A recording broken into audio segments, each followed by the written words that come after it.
What's up mga ka-adman? Kung karon ako ipakita sa inyo ang finished product sa kanang tracing. Ang mga product nga gi-trace na ko blurry to clear na o maeditan siya. So enjoy watching guys.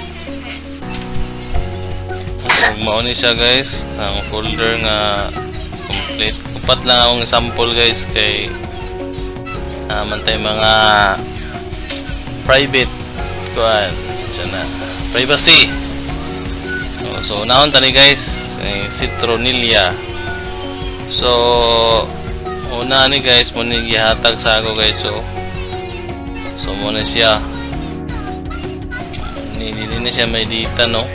Blurry pag yun, may mga bangag-bangag. So ano, ni pa trace ako so medyo dali-dali ra ni. Yung mga font na yun, pangitaon sa mga parehaan ni. So ato din ta sa ano, kani PDF ato i-open sa Adobe Illustrator. So mo ni siyang finished product mga ka-adman. So una atong paunta to siya itong basihan ni open nato diri. Duha man siya pero pareha raman na. Ito na nang i-crop lang natin to na clear na sila. Ang kuha na lang ang iyaang email ng. So ni siya guys. So kita na to. So dark naman kayo niyang green diri ha. So, sa customer mo na yung ipag-green. So muna siya guys. Kani siya guys, may edit na siya. May edit na siya. Retype na nimo. So dili pud sa pika sa back niya. Ni siya. May edit gyapon. So muna akong tracing. So muna siya guys. Balinta lain na pod. Ito po sa folder. Kanita sa macro is siya. So muna siya guys ang ihatag sa tuwa. No, so kailangan man gining black nga 100% flat raman ni image ang ilaang gihatag sa tuwa. Flat image.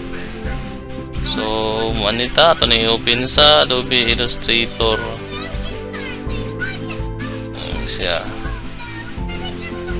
So okay lang. So mo ni siya guys So baon to no, copy paste nato ni.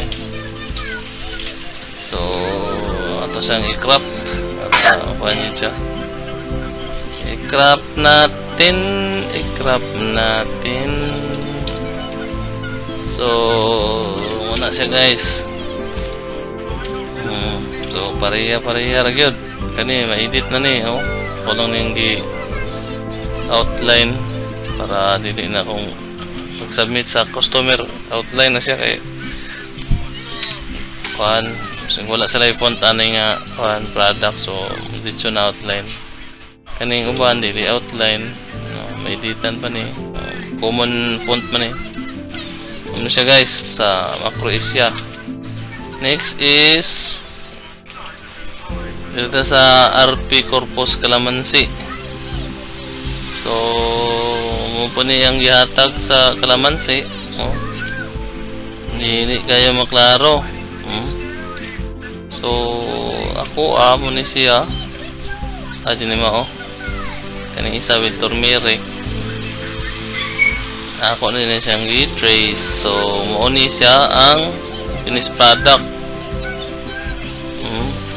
sa atong nanay mga adjustment ani guys kay request sa customer inanaon lahi na sa naang kuan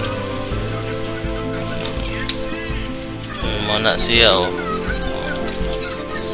So nanay mga lahi sa product diri kay muna ang request sa customer nga naon daw na dili nawaton kayo sa original. So muni siya guys. O katong isa kalaman si Honeymoon Moringa mo pa nilang gihatag ni siya. So nara po lang iya ang editable na ana. So mo pud ni ma-edit na nimo. Unsay color imong butang kanilang Moringa is lang na siya mga flat image gani siya honey gani. So next is kaning over protects mo ni siyang gihatag ra sa ko guys mo ni. So waton daw ni. So mo ni siya guys. Mo ni mga kaadman mo na ang finished product. Muna siya. So light ra kay na diya kay ipicturan naman na. So inani daw yun ang color. So mauna siya. May barcode 65 na guys. Na siyang sample sa akong tracing. I hope you like my videos mga guys, mga kaadman. Kung sa tong gusto magpa-trace dia, like and comment lang down below. O napoy bayad, kung bayad ko sa akong kahago. Bye guys. Like, share and subscribe.